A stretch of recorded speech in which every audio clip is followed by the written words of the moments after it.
Ada sebagian orang, ini fakta ya, iya pokoknya kalau nggak fakta ya tinggal dilaporkan aja. Sekarang ada UU ITE loh. Ya. Cuman Anda harus bisa membedakan mana yang ujaran kebencian dan mana yang ujaran kebencian. Kalau pakai lipstick tanpa diedit itu bukan ujaran kebencian, itu kebencian itu, ya. Itu ujaran kebencian. Jadi harus bisa bedakan mana ujaran kebencian, mana ujaran kebencian, mana kriminalisasi ulama dan mana kriminal yang ngaku ulama. Kriminal tapi ngakunya ulama. What? Indonesia tanah air beta pusaka abadi nan jaya. Pertama, kalau ada yang bilang karena nggak dapat bagian. Kalaulah ngikutin konten dari awal, Anda akan tahu jawabannya. Misal yang kamera, uang kamera yang dikorupsi oleh muridnya si Bahar, si Syekhrel itu setelah beberapa bulan saya bongkar si Syekhrel, baru saya tahu. Bukan tahu dari awal, bukan. Jadi ada yang bilang, oh kalau udah tahu dari awal, kenapa baru sekarang dibongkar? Saya nggak tahu dari awal. Pertama, saya tidak tahu dari awal. Yang kedua, bukan cuma sekarang saya bongkar. Lihatlah konten saya. Baru nonton satu kali langsung ngomong, kenapa baru sekarang? Kenapa baru sekarang? Gitu. Itu satu ya. Yang kedua ada yang bilang, itu karena iri, nggak dapat panggung ceramah gitu. Ceramah itu, ya. Ceramah itu bukan profesi. Bukan profesi, bro. Makanya kalian jangan kebiasaan menjadikan ceramah itu sebagai profesi. Ceramah itu bukan profesi. Dakwah itu bukan profesi. Dakwah itu kewajiban. Gak harus ustadz, gak harus mubalik, gak harus da'i, gak harus gus, gak harus kiai, gak harus syekh, gak harus habib, gak harus sayyid.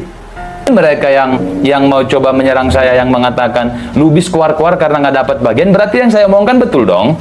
Kalau di situ ngembat dana, nyunat dana, gitu. Dan kalau Anda ikuti konten saya dari awal, ya, konten saya dari awal, di situ saya jelaskan secara rinci, walaupun tidak semuanya.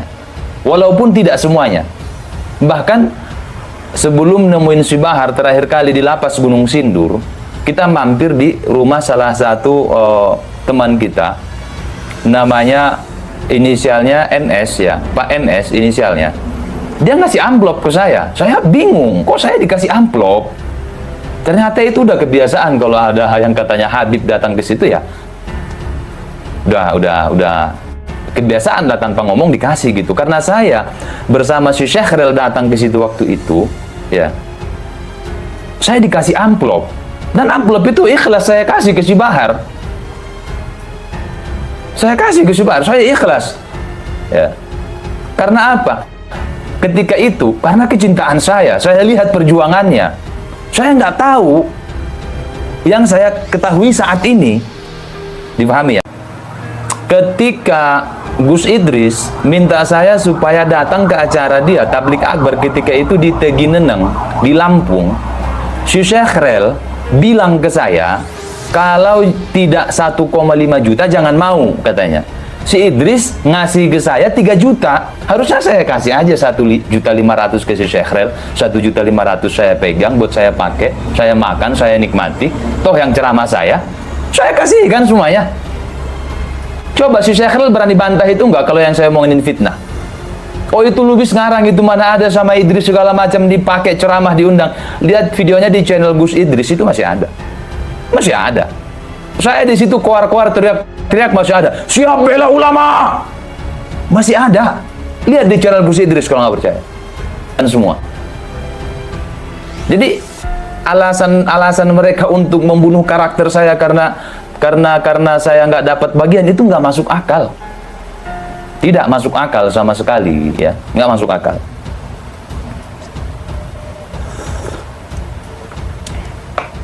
Nah, terus apa alasannya? Gitu. Apa alasannya? Alasannya satu, ya. alasan saya bisa dibilang keluar ataupun tidak sejalan lagi dengan kelompok tersebut, alasannya adalah sebagaimana alasan saya bergabung dengan kelompok itu. Alasan saya bergabung apa? Saya terpukau oleh bagian luarnya saja ketika itu. Karena kan saya di Sumatera, di Riau. Ke Jawa Barat itu jauh. Saya cuma melihat dari media. Dari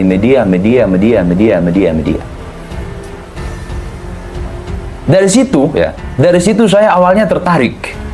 Aish kariman au mut syahidan. Aish kariman au mut syahidan. Hidup mulia atau mati syahid. Siapa yang nggak pengen seperti itu?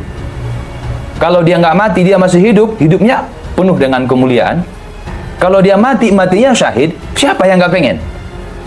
Jadi karena semboyan-semboyannya itu, gitu.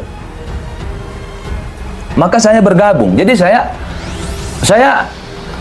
seperti yang dikatakan si Bahar, sebelum si Bahar katakan seperti itu, prinsip saya memang seperti itu. Kalau salah, salah, benar ya benar, nggak peduli siapapun. Maka saya lihat ketika itu di kelompok ini kebenaran. Maka saya ikuti, saya pegang. Turi doa katanya sama, iya dia juga sama. Jadi rata-rata orang masuk ke kelompok tersebut ya karena itu. Melihat luarnya. Satu, melihat luarnya, yang kedua karena unsur politik. Karena unsur politik, saya yakin itu. Walaupun saya waktu itu nggak fokus ke politik. Saya masuk ke kelompok itu bukan karena latar belakang politik, bukan.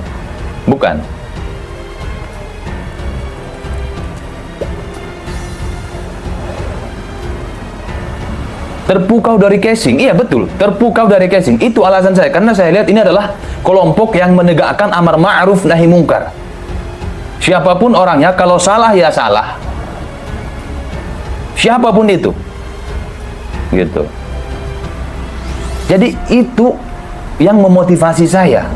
Dan semakin saya masuk ke dalam, perlahan-perlahan Allah tunjukkan kepada saya. Bung Lubis mengatakan, Bahar itu pada hakikatnya, pada hakikinya itu dia sudah game over. Bahar dan Rizik juga yang menyeret Robitoh untuk game over bareng-bareng, rungkat berjamaah. Jadi Bahar itu sudah game over, itu sudah. Dan saya bisa buktikan kalau Bahar sudah game over, mulai dari masalah nasabnya. Di sini umum tentang makna tentang secara umum, tapi tentang si Baharnya benar gak? Dia dari kelompok Balawi. Itu dulu. Kalau untuk si Bahar belum masuk ke masalah seperti ini, tentang tolak secara ilmiah, belum masuk ke situ, ujar Bung Lubis. Allah tunjukkan. Kemudian ada yang bilang, Lubis gara-gara bermasalah sama Syekh Khalil kemudian melibatkan Bahar. Oh enggak. Kalau alasan saya membongkar si Bahar, ya, karena saya bermasalah dengan si Syekh Khalil, saya tahu bobroknya si Syekh Khalil, itu udah 1 tahun lebih yang lalu. Harusnya, kalau dikaitkan dengan itu, harusnya saya menyerang Bahar bukan cuma bulan-bulan ini. Bukan cuma 1-2 bulan belakangan ini. Harusnya dari beberapa tahun yang lalu. Lihat di konten saya, kapan awalnya saya menyerang si Syekh Khalil, membongkar si Syekh Khalil, kapan? Udah 1 tahun lebih. Di saat itu saya belum tahu bobroknya si Bahar. Belum tahu saya. Apa yang mau saya sampaikan kalau saya nggak tahu? Jadi saya nggak peduli siapapun orangnya, kalau salah ya salah. Indonesia sejak dulu kala